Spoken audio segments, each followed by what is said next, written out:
camera này ngầu chạy ngầu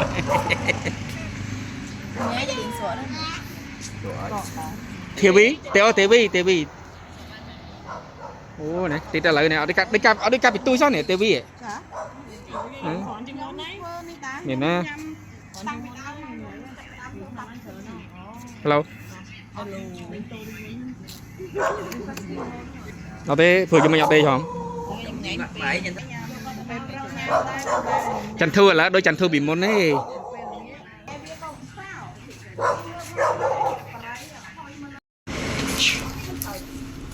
Bây giờ bán đã hai phòng em chiều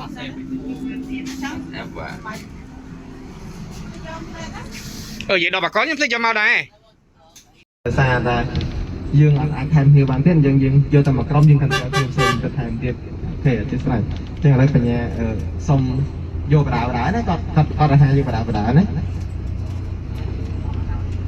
vậy lúc này mà muốn sao ở đây chẳng có nữa phải thọ màu hả ngoài được thơ vậy còn anh thon mới tục ngon giờ tay thì đấy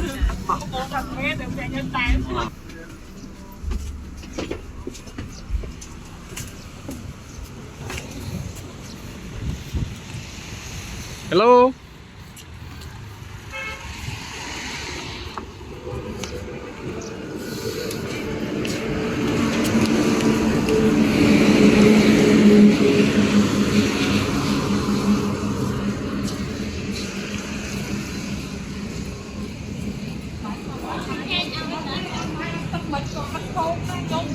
cái dân tao có về hay vậy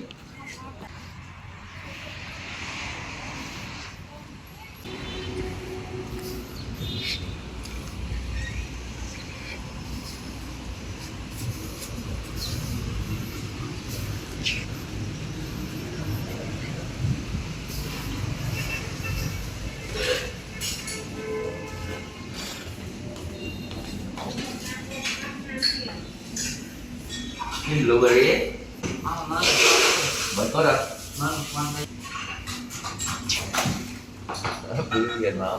bây giờ ai gặp tôi chỉ đâu giờ pi mất thầm ta nhưng bông pro ủa đã lan kia tới chân đi bà nhà chỉ chua là hai cầm tha bông bà nhà ban thẹp bà đây vô mùi này các bạn bà xin cho bông trong riêng ra là cối dân vô là cối ta bà dân là vô là cối tế dân ta thoại trường chân bông này mùi không mà nè không mùi chứa ba tha pi cho nó cặp phá cái đo lại cho nó làm dưới cứ không mùi nè pi pon tía mùi mượn đồng bông ai trai chỉ lời đồng các bạn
dương trên đồng nở thì cái bông đen so lần tức bông đen so lần tức mà kháng cái dương Việt Nam mà kháng cái dương sọc mềm vào dương và khang sa đam đáy cái dương đen đi được Khmer dương khang chuyên đáy cái dương đen đi được Việt Nam càng nói chúng ta đồng nở cái dương bông đen so lần tức bông đen so lần tức người này thằng mình robot này nè không và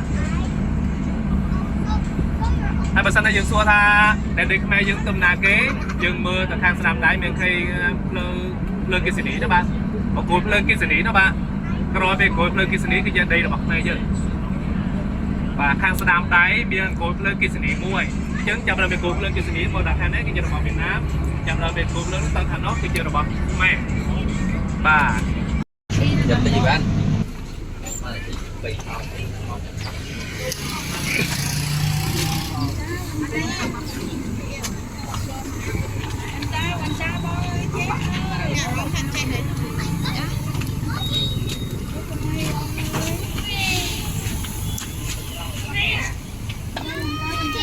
Which one that you like?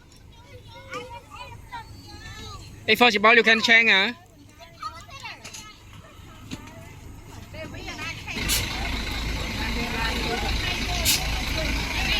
Ngay sau đây còn còn nghe lại đi dương mà đó là các bạn lấy để dương thời để chlong từ cọt trò đi cứ nơi tì trong hạt tiền và bông phai hạt tiền là dương thời chlong các bạn từ cọt trò nên ngày chăm ta đang tu nào chẳng hạn như mình tự chân hello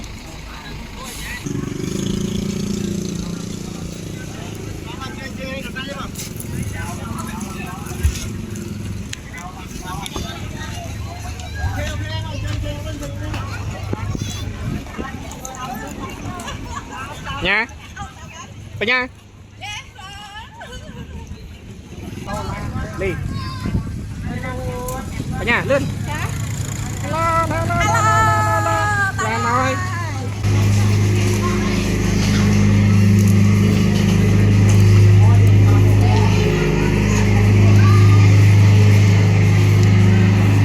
đi dương chỉ cặp ba là cái hòm đi đi rồi nè đi rồi nè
ok mà thu nè mười lên thu Dân đồng bal đi. Nè lấy đồng bal. thu come here nè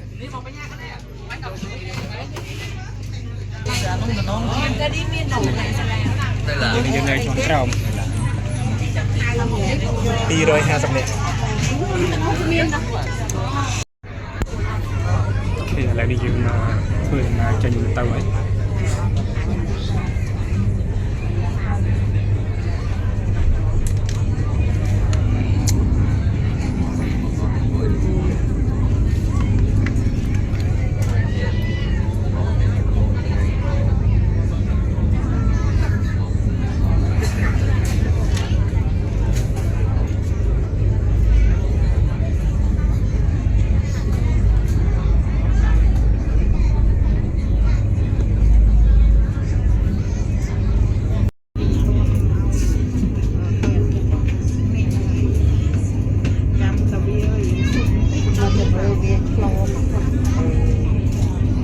นี่ที่กระรองหาเตียง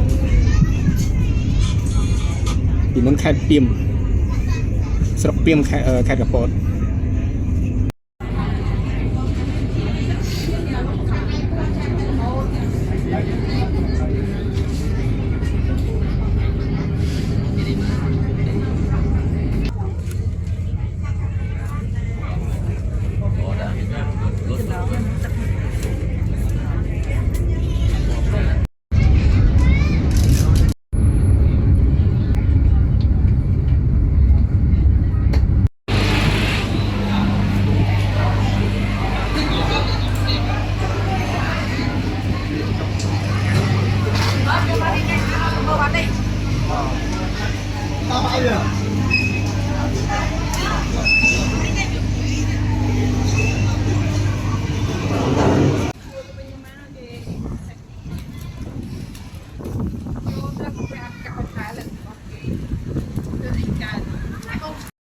พอเดี๋ยวเพียรษาทำไมเยอะสดับเยอะแต่หมาคนนี้ได้บ้างเยอะแล้วตอนได้บ้างตอนบ้างแล้วมาสนับสนุนตอนพอนึกแกสมเลแกต้องมาวิ่งยืดมวยวิ่งโอเคแล้วสมเจกรุงมือใส่หมาคนนี้มาสมเลแต่ใดมวยมาเดี๋ยวพอเราโยมบอกตอนบอกกลางหายมารวมหลังตั้งคือมองบวนเรียบจำเขาเรียบกันหรือเรียบเนี่ยนะป่าที่มัดบนอากาศตรอลโฮอาหลีไปเยอะจะได้โมมัดโฮอาหลีแล้ว ไปซาได้แต่ไป เราบอกมั้ยอ๋อบอกปีอ๋อ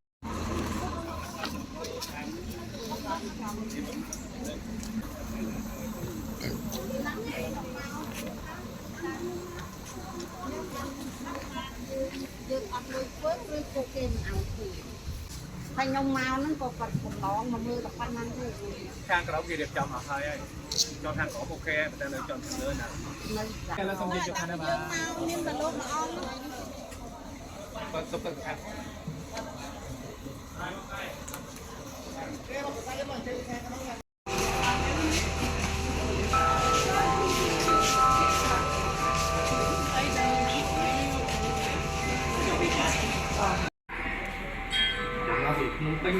មកពីពេញបង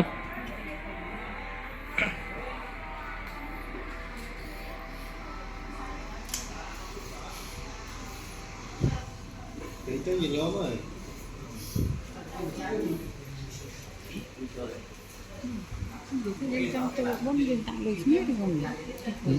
លេខខ្មែរក៏បានលេខហ្នឹងក៏បាន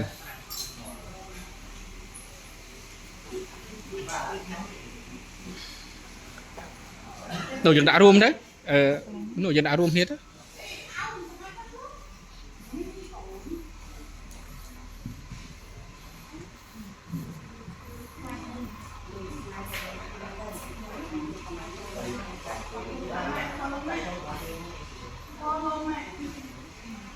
អត់អីទេលុយបានអីហ្នឹងហើយម៉ែបានអីបានហើយ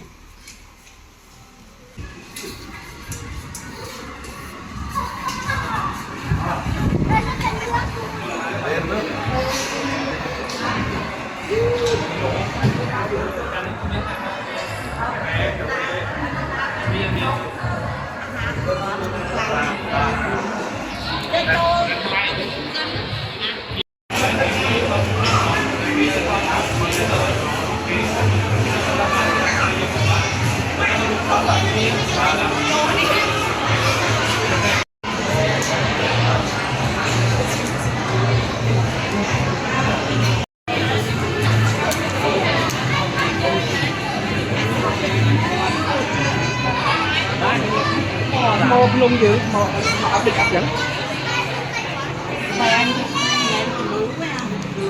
កណូអានេះគេគូតៅអានេះគេកណូគេគូ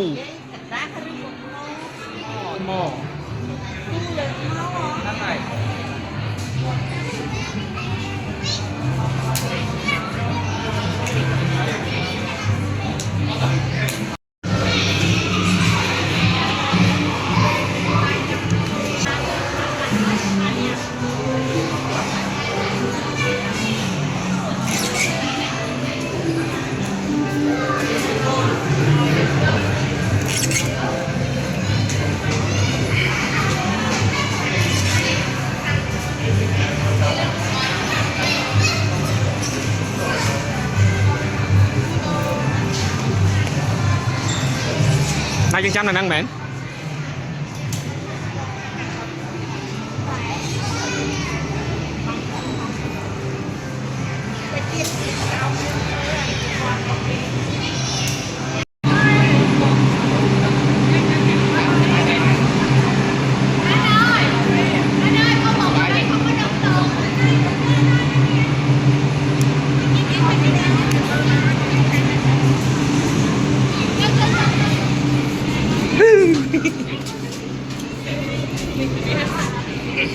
mà tôi đã thay nói chạm trong tiếng á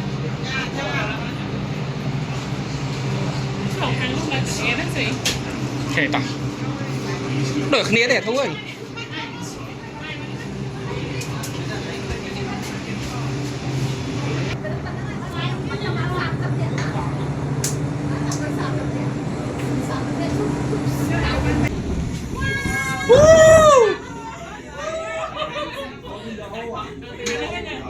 เอาเลย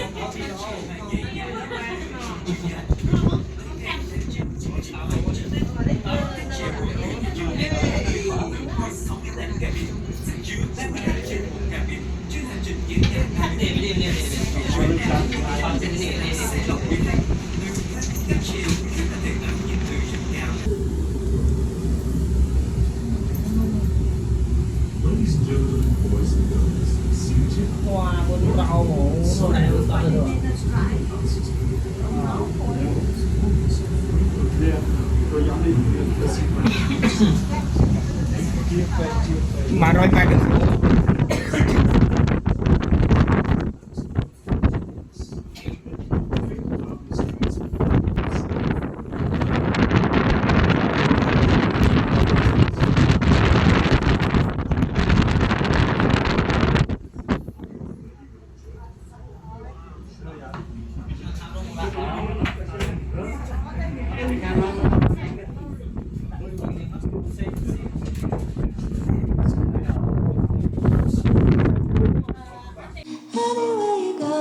Anywhere you go, you belong.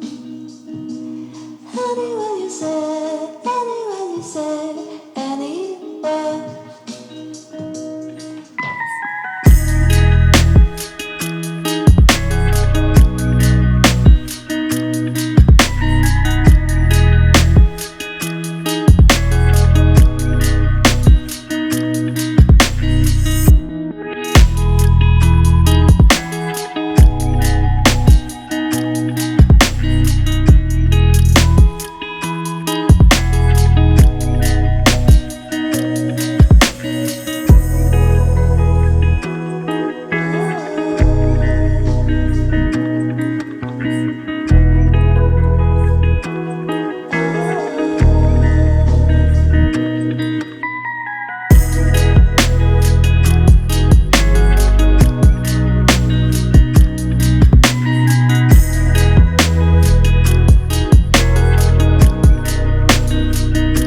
Beli nang cah tray. Để khoai Tay khoi à. Anh mấy ngày plek mà nha. nhưng khá nhà cả hôm lên máy có xa cả hôm lên so lên máy bay qua xa Sa va đây. mà chỉ quên không thôi đây mình từ muối là bạn tổ tròn nữa đó.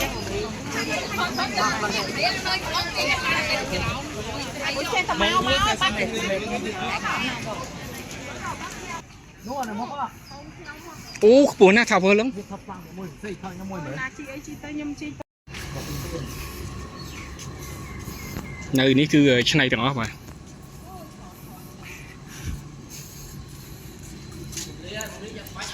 Tắc pua. Tao ơi.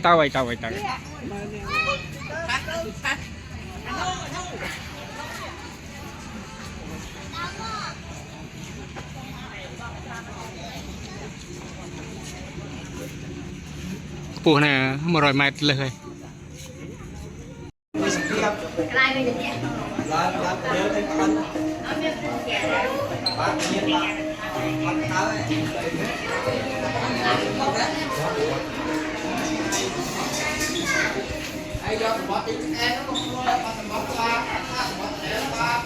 Hôm nô mấy ơi chai châu phòng Mày hiểu không được ăn mau. Tao cần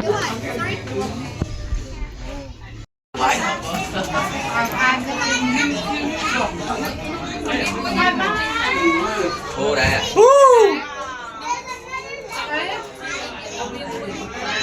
Hay mở môi tao nắng. Ở đây trong chân banh rồi.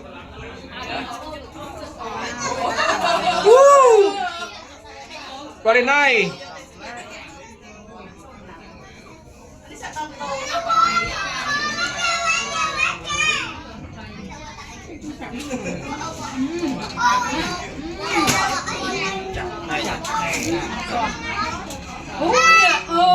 Bẹp một bịch cát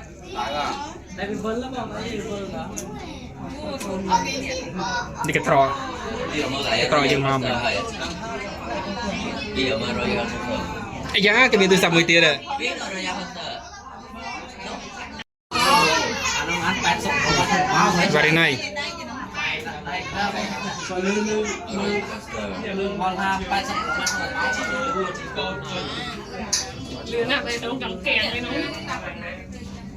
ba sốc lỗ máy chia mà chỗ ngồi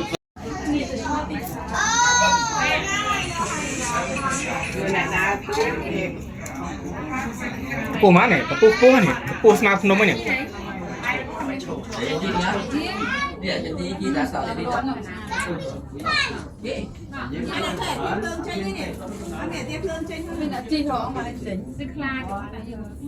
Chứ đâu mà cái áo dân mưa anh bà đó cái chung.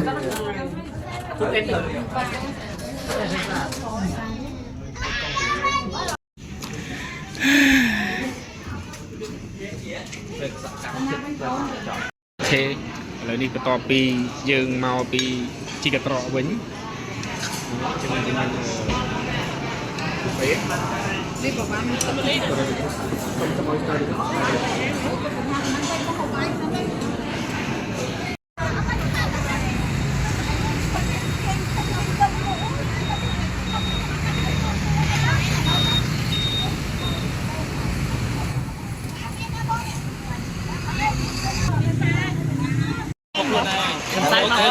Tao mà còn lỗ ấy, ăn ngay ấy.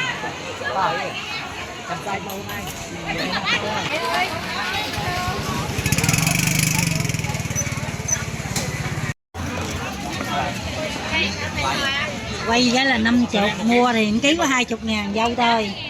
20.000. 20.000. 20.000.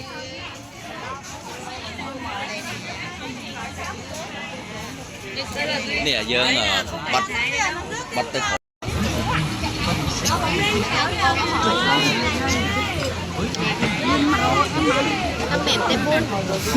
Cảm ơn.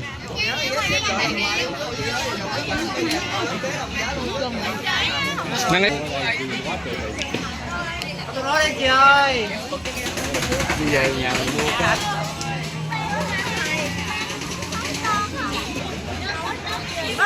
Tham. đó Tham sẽ kép bèm ơn. Bèm ơn. Ta bơi cái đạo. Cái mẹ cứu cho lại trong cái áo này bác làm mày nhớ đấy. Ở mưa. Xem.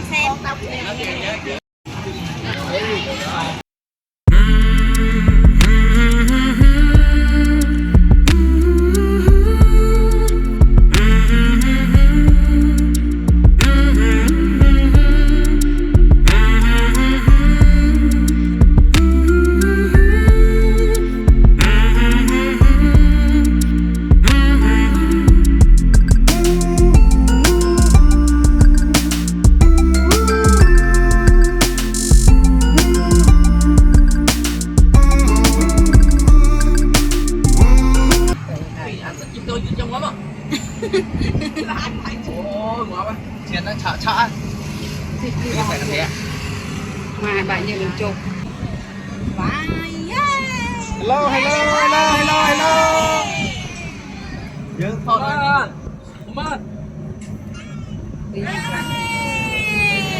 Biết sao cho má đó.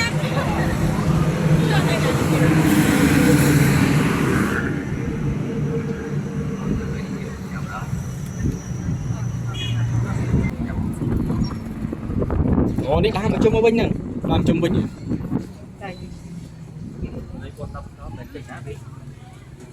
Thăng Bình Liên. Nè có trâu.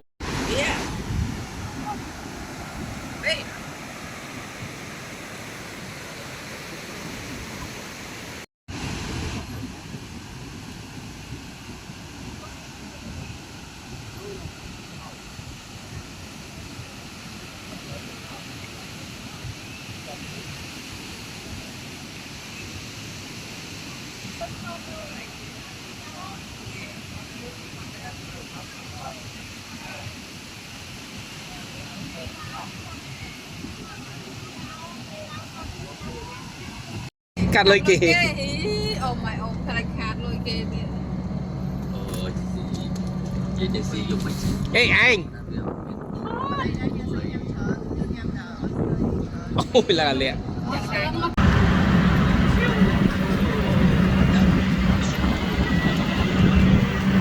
Nè sạch. Kim tô bái à? Nè.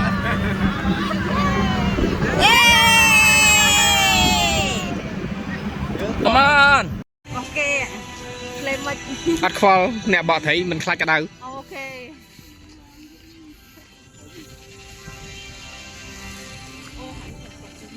Win Wonder, Win Wonder. Wow, very nice.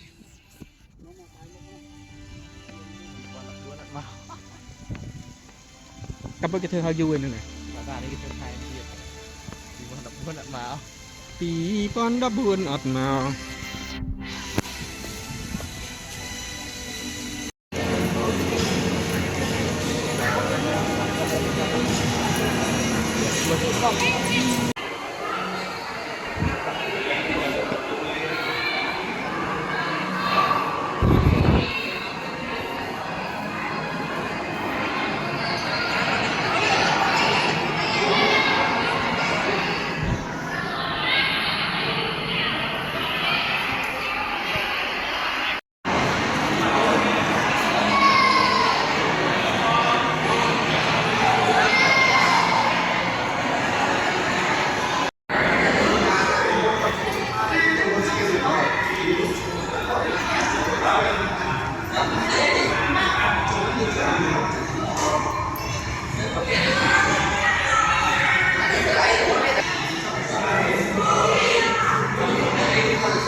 Oh, ini bercak try ya? Ini jellyfish. Jellyfish.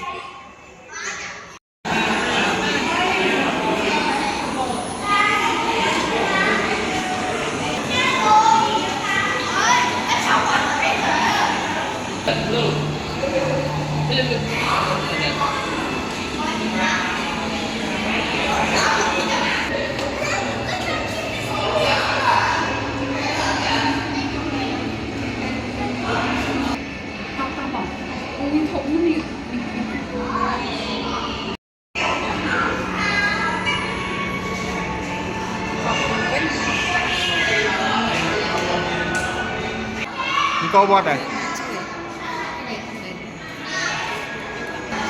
Đây là bay đây.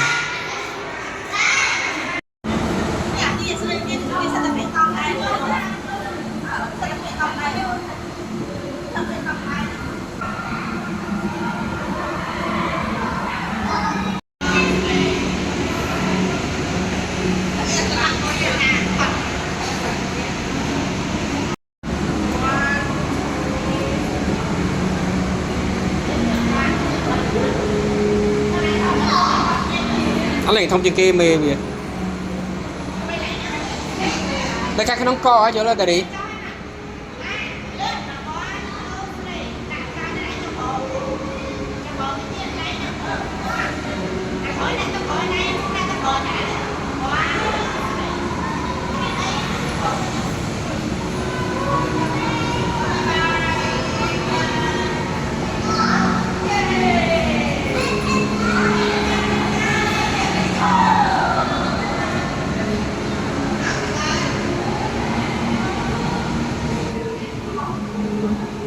không chừng mày không còn tá được ní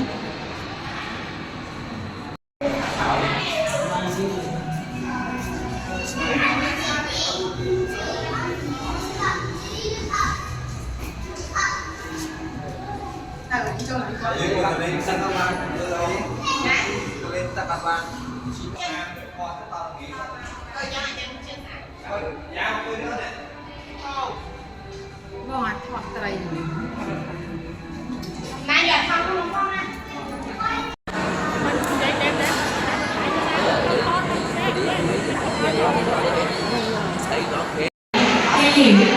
Chào mừng quý khách và đến với trong điểm Hải Dương. Kính thưa quý khách, chương trình biểu diễn hàng tiên cá sẽ diễn ra sau 10 phút nữa tại địa chính thôn Nghệ Hải Dương. Kính mời quý khách di chuyển đến khu vực khán đài địa chính đầu thực hiện chức lưu ý trong khi chương trình đang diễn ra. Quý khuyên thưa bạn, quý khách vui lòng không sử dụng chế độ đèn flash. Vì đèn flash sẽ làm ảnh hưởng đến sức khỏe của tất cả sinh vật sống trong bể, đồng thời cũng làm cho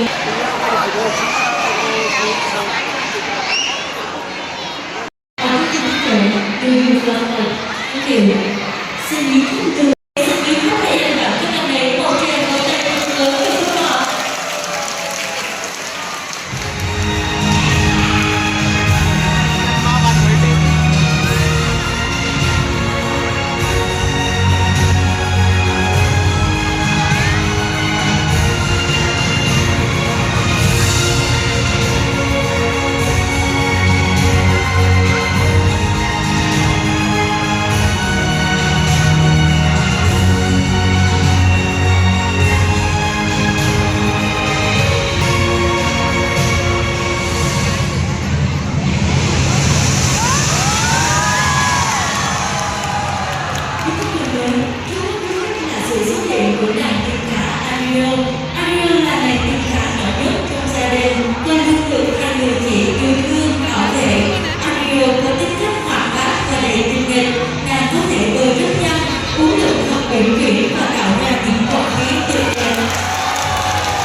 chợt như mọi ngày.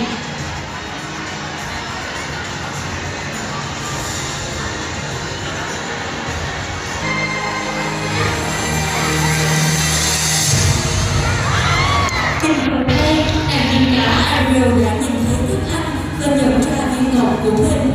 Nàng mừng rỡ bơi đến và kể lại câu chuyện đánh rơi ngọc. Sau cùng họ đi có xin lại viên ngọc để tiếp tục thực hiện sứ mệnh của mình.